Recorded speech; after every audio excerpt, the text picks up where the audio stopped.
Hello, everybody, and welcome once again to the Watch Club, Newburyport Documentary Film Festival. I am Program Director James Sullivan.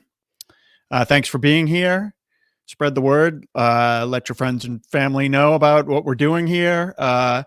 We are this month going to welcome in a minute or so director Jamila Wignot, who is the director of several great documentaries, but most recently Ailey, which premiered on American Masters on PBS recently.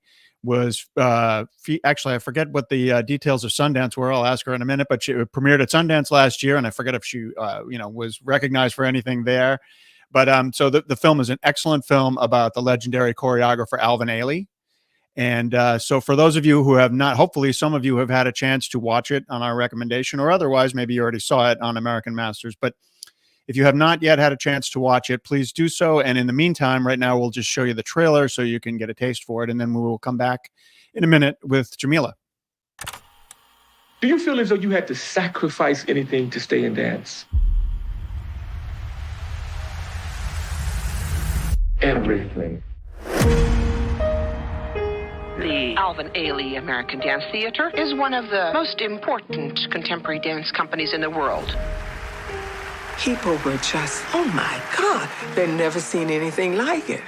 Choreographers start with an empty space, a body or two, and we say, carve this space. I love creating something where there was nothing before. I was born in the Depression, 1931. Rural country, tough times. When I was 14, I discovered the theater. And it touched something in me. But there was nobody glad. Alvin entertained my dreams that a black boy could actually dance. Being able to say through the choreography, I am, it transcends dance. I had my own ideas. Not just to do a step, but to feel something. He was working at a feverish pitch, totally immersed. People say, why is he doing that now? If you're a black anything in this country, people want to put you into a bag. This is what he took up as his crusade. Alvin's protest was on the stage. And I want to feel all the anger, the sense of cursing at the outside room. I wanted to do the kind of dance that could be done for the man on the streets, the people, that it was part of their culture. And that it was universal.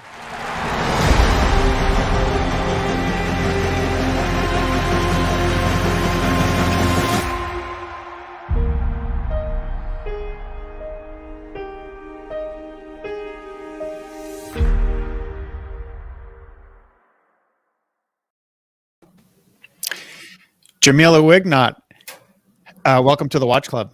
Hi, thanks so much for having me. Absolutely, coming to us from Brooklyn, right? Yes, that's right. On a rainy day, so if you can hear plinking in the background. Thank you so much for doing this, for taking a little time to talk to us. It's a beautiful film. Thank I should you. ask you right off the bat, since I just said so in the intro. I can't recall. Did you, was the film recognized? I mean, I know it premiered at Sundance last year, right? But was it recognized in any way? No, we were in competition at Sundance, one of the 10, which was amazing. But no, we did not win any awards. What can you tell us about that process? Because it's you don't make a film for American Masters, right? The PBS series American Masters. You make your film to exist on its own. You and your production company. I mean, I'm speaking generally about documentary filmmakers. And then American Masters will occasionally approach a filmmaker or a production company and say, we'd love to feature your film on our series, on this series, right? That's how most of those PBS series work, right? Many of them do work that way. American Masters is a little bit of a split. Sometimes they come on board as a co-producing entity. Sometimes they acquire a film after it's completed. In our case, we actually went to them early in our process and asked if they would be interested in coming on board as a co-producing entity. My executive producers, Steve Ives and Amanda Pollock, both had relationships with Michael Cantor, so there was that knowledge. Plus, we were in the public media space, so Michael was very familiar with our work. And he understood the value of a film about Alvin Ailey completely. And we felt like a PBS broadcast was really important because of Ailey's own, mission of arts and accessibility in the arts. And so we always knew that we wanted both kind of a public media home as well as the dream, which is to, yes, have a robust festival run starting at Sundance and then hopefully getting acquired by a theatrical distributor and international distribution as well, which we got all of. So it's really been an extraordinary run for the film, satisfying all of our kind of distribution hopes that we had at the very beginning. Right. And there had not been a feature-length documentary on Alvin Ailey prior to yours, right? That's right. There is a film that the wonderful Orlando Bagwell, who also worked at Blackside Inc., so as a former Bostonian Right. by profession, I guess, there is a film that he made in the mid-90s called A Hymn for Alvin Ailey, which was really looking at a dance work that Judith Jamison was making to honor his passing. And so there was some biography in that, but it was really almost kind of like a requiem. It was understanding him through those dancers who had worked with him and a new dance work to honor him. Whereas ours was really the first film where you're sort of very much steeped in the full sweep of his life and really hearing from him, fortunately, by virtue of having access to the audio recordings that we ultimately received from the company. I know you worked with Blackside, and I'd like to ask you a little more about that in a minute, but we should just mention, for the benefit of anyone who's not familiar, when we say that Blackside was run by Henry Hampton, who was the driving force behind the Eyes on the Prize series, that'll ring a bell for a lot of folks who maybe aren't familiar with the name of the company, but obviously Eyes on the Prize is one of the most important documentaries of all time. And then you eventually went to work for Blackside, right? Yeah, well, I was lucky in my senior year to get an internship at Blackside Inc., working on one of the episodes of what would end up being the last series produced by the company. Henry Hampton had passed, and so it was a series called This Far by Faith, and it was looking at the various faith traditions that had supported and sustained the spirit and culture of the African-American community in the U.S., as well as, were kind of the bedrock of the movements for justice and freedom. And so I just got to start there, as a young intern assisting on one of those episodes. But it was really, Eyes on the Prize was probably the first documentary series that I remember really sticking with me. Mm-hmm. I remember like weeping at the opening credit sequence, which just had that beautiful, almost Jacob Lawrence style animation. And it just, so to be able to come full circle and have an internship there was so important. And then later, my first research job was actually at WGBH. So I am a product of Boston and its public media institutions. Right. We should also say you went to Wellesley College, right? I did. Yes, I did. And it was at Wellesley that I first encountered the Ailey company, seeing them at the Wang Center. So. Oh, okay. So what was the story behind actually seeing they're coming, by the way, to Boston again at the end of this month for like 5 performances, I think. Amazing. Yeah. And so when you saw them while you were in college, like who brought you, or how did you end up going to that performance? Yeah, again, it was like a random. The Black Student Union on campus called Ethos had gotten group tickets. And so I got a hold of one of those, went with some friends. I am not a person who is a dancer by training in any way. And I also don't come from a family that was sort of invested in seeing a lot of dance arts. So I just went, having known of the company, but never experienced it. And, it was just, as everyone can attest to, this is not a kind of unique experience. The sort of baptism of the first Ailey, evening of Ailey is really extraordinary for everything that the company does so well. And, Revelations really stuck with me intensely. And I think also just feeling like this was in the 90s, mid to late 90s, when, there was a sort of a kind of spirit that we had achieved a kind of colorblind society in which we were all sort of becoming an amalgam of one, and racial identities shouldn't matter, or didn't matter, or we were ignoring them, and to see Ailey set dance works that were about the specificity of Black life, but with these incredibly universal themes. That was very much a kind of, I've described it as a kind of counter narrative, because it was so meaningful to feel like, no, this is what we should be doing, is sort of embracing, everyone should be embracing who they are and the rich traditions that they come from. And that doesn't have to be alienating. And we don't have to erase those, in favor of something else. So it was a very transformative night that just made me a fan of the company and the dance works. And I later became friends with some folks who danced with the company. And so again, when Steve and Ives and Amanda Pollock approached me saying, we're looking for a director for this biography, do you think you'd be interested? I was just like, yes, I would. Selfishly then, just because I knew it meant I would be spending time with those dances. Right. Let's take a moment for a second, producer Steve, if you don't mind. I just want to say that anyone who might be watching live at the moment and would like to ask Jamila a question, please post it, and we will get to it, and I will try to address it to her before we're done. But so go on ahead and submit your question if you have one. Jamila, so tell me a little bit about the structure of the film. There's interviews, there's a lot of voiceover of the late Alvin Ailey himself telling his own story. And I think some of those are sort of never before heard interviews, right? Can you tell me the story behind those? Yeah, absolutely. The interviews, sort of the backbone of the film really is Alvin Ailey's voice. We were fortunate to receive audio recordings that he conducted with a writer, A. Peter Bailey, when he was in the process of thinking about what he would want to create for an autobiography that he was in the midst of making at the end of his life. So, you always hope like, well, maybe the tape survived, and indeed they did. And so those really became the bedrock of the film, in the sense that, of course, Ailey as a public figure had given loads of public interviews, but these were recordings in which he was really himself in a process of kind of memory and documentation. And there was just a kind of intimate quality to them. So those are largely what you're hearing.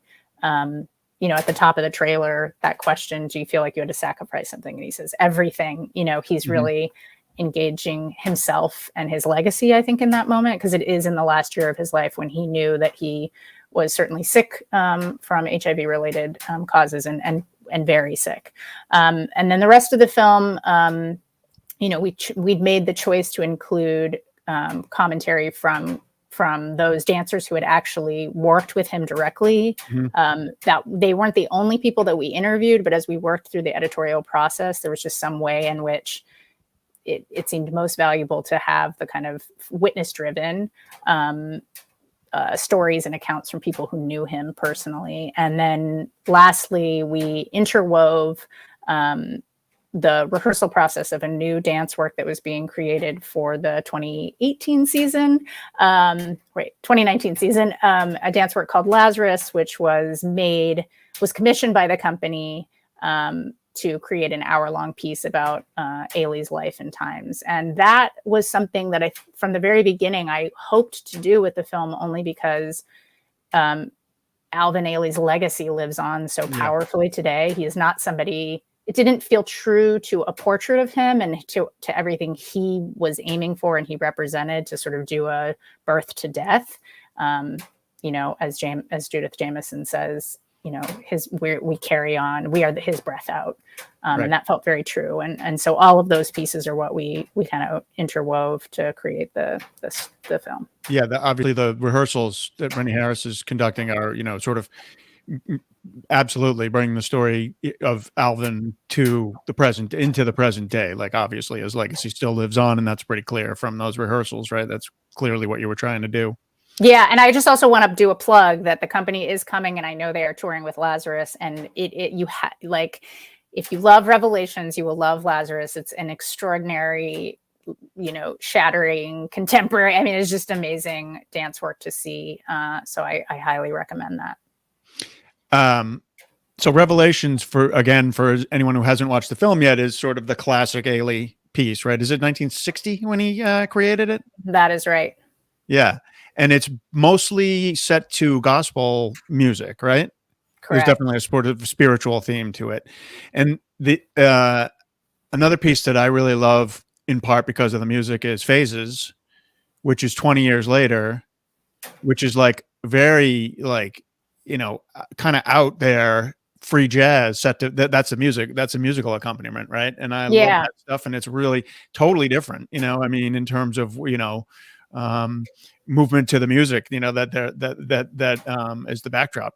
Yeah, he had really broad musical tastes, ranging everything from the composers, collection of composers for Phases, but he did a piece on Bird, and he's Yeah. so everything from jazz to gospel to Samuel Barber, and he really started first with music. He would hear music, and then the dance would come from that for him. So music is bedrock to his creations.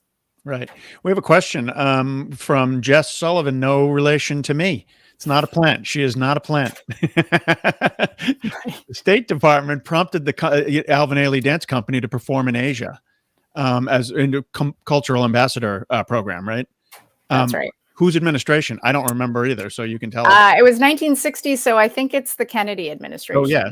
Well, if it was 1960, it actually would have been Eisenhower. It would have been right? Eisenhower. Yeah. Yeah. I'm sorry not to be able to answer that directly. Although I think they went. Well, you just right. He would have been elected president by 61. So yeah, All it was right. Eisenhower. Yeah. You did answer the question. It was 1960, right?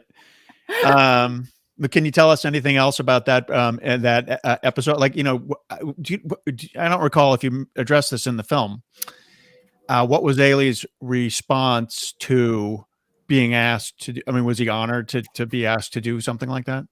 Yeah, absolutely. Although I think for him, honestly, the State Department funding, and the State Department continued to fund the company tours for a very long time. That is the funding, as they did for a lot of modern dancers, as well as jazz musicians had been going over as part of State Department funds that were really, I mean, it's interesting because these are all sort of efforts to kind of win the Cold War ideological battles that are happening at that time. And so bringing over companies of color or musicians of color was a way for the United States to sort of signal a kind of, celebration of the diversity and democratic promise of the U.S., even though, as we know, in 1960, those were not realities everywhere in the country. So I think it was, my sense of it is, first and foremost, it was a way for him to actually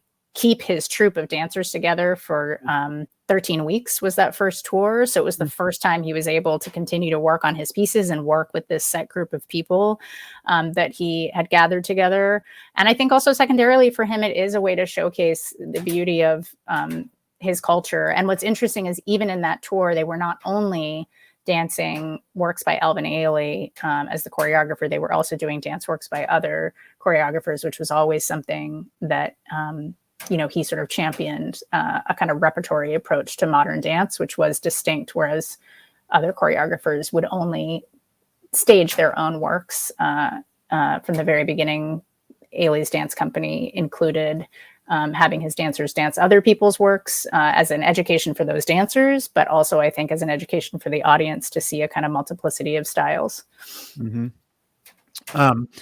You've done such a great, you already have at a young age, you have such a great body of work. And I'm just wondering if you can, so you worked on The African-American with Henry Louis Gates, right? A Walt Whitman documentary, among others. Is there something that you can point to that is kind of a thread that runs through all of the projects that you've taken on so far?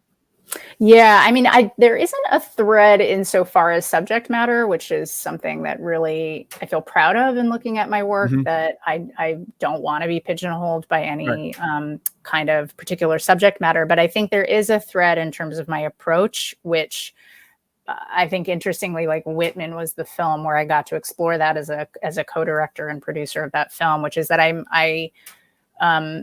am very much interested in point of view and kind of experiential stories, particularly with history. I want to feel like we are with people rooted in their times and experiencing the world through their eyes. So with Whitman, this was, essential because he's a poet and all of his work is about sort of the world around him and then how he wants to, make work and kind of create an entirely new, bold American poetic language out of the times that he lived in. And we did actually quite a bit of kind of recreation work in that, but treating the camera as his eye. So there is not a kind of Walt Whitman character walking in the frame. You're seeing everything through his perspective. And that really unlocked something for me, that film. And then again with Triangle Fire, which is another film that I worked on that was about the, infamous Shirtwaist Factory fire. We were able to find oral history testimony of the victims who survived that fire, along with oral history testimony of garment workers, women garment workers from that time. And so there was a way that we could, again, place you sort of directly in the experience of the individuals. And so that's kind of the through line is using the story of certain individuals set in important historical moments, and kind of having a greater sense of what the individual person experiences in that time. But they're all, I think, films that have people at the, people who are striving for something, who are marginalized individuals, typically people who are trying to find their voice. And so those are the stories that I sort of feel like I'm most drawn to. Well, the way you just described the Whitman film in particular sounds very much like the Ailey story, right? Like one individual looking at the world that they're living, the times that they're living in, and then trying to figure out how to express it through their particular art form. Yeah, and I think there's interesting similarities between them. I mean, Whitman was similarly, entering into a world where he was from this very large family, that he had no pedigree. He did not attend the elite institutions. He starts as like a copy boy in newspapers. And eventually, this is the person who really is the forebearer of the American, poetic language, the sort of founding father. And I think that's like interesting, this story of these sort of outsiders who, I think, due to their outsider status, tend to have a kind of more whole view of the world that they're in, because they need to understand the world to survive it, but they also, being outside of it, can kind of see it with a clarity and a beauty. And I think Whitman was romantic in many ways, in terms of the ways he had a kind of, his poetry is often an idealized dream of what the nation could be, and there's parallels to that too, I think, with Alvin Ailey, whose work is an expression of hope and possibility. Right. Well, I was going to ask you to try to see, I mean, obviously, Whitman was a wordsmith, and Ailey and dancing in general is a completely different form of expression. And yet he kind of, Ailey kind of accomplished something similar. But I was going to ask you to see if you can put it into words, like what it is exactly that he accomplished in terms of using his art to let the country know, and his fellow human beings know who he was wordlessly.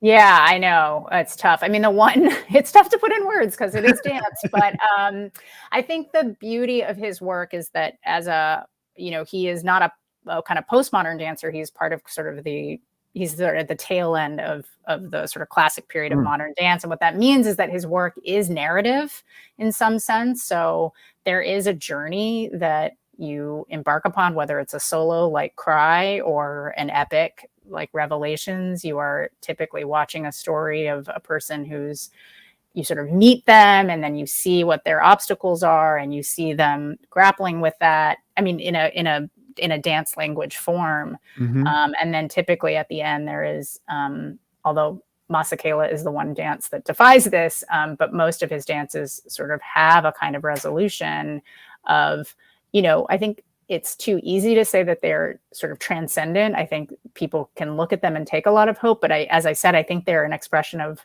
a dream of possibility, and a sense that what we see on stage is really about survival. And so with the works that are rooted in Black cultural expression in particular, and not all of his dances are, I think what he was able to do is to, he was creating work that was about, sort of showing the things that defined Black life and not the things that shaped them. So what I think is interesting is he is not creating works where you are necessarily feeling the bodies on stage in opposition to the larger culture. You're actually seeing, universal human struggles of loneliness and sorrow and suffering, and sort of with Revelations, you get, I think, very clear, regardless of your exposure to modern dance, there are just very clear, body structural things that the bodies are doing. There's the music, which is giving you a clue to the emotional feelings. And there's a kind of,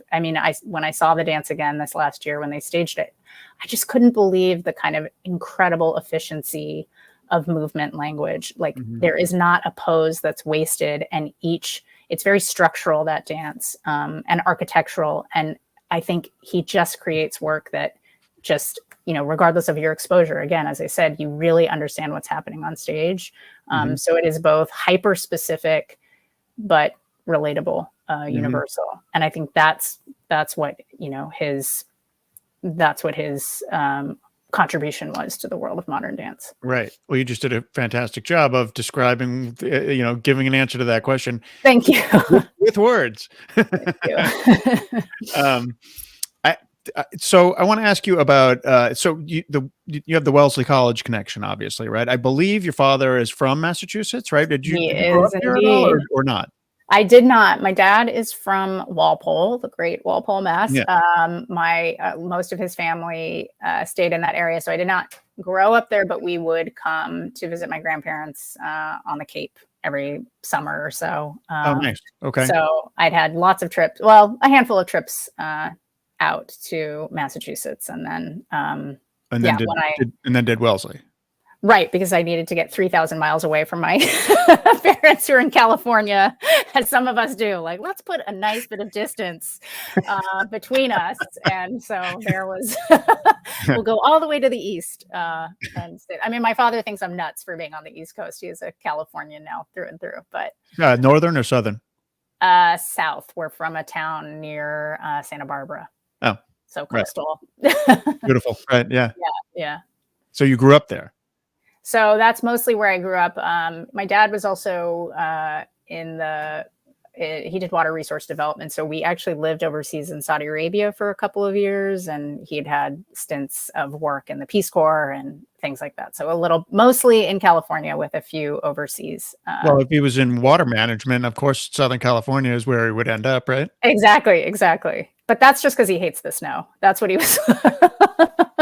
Where can I go where I will never have to experience another Massachusetts winter?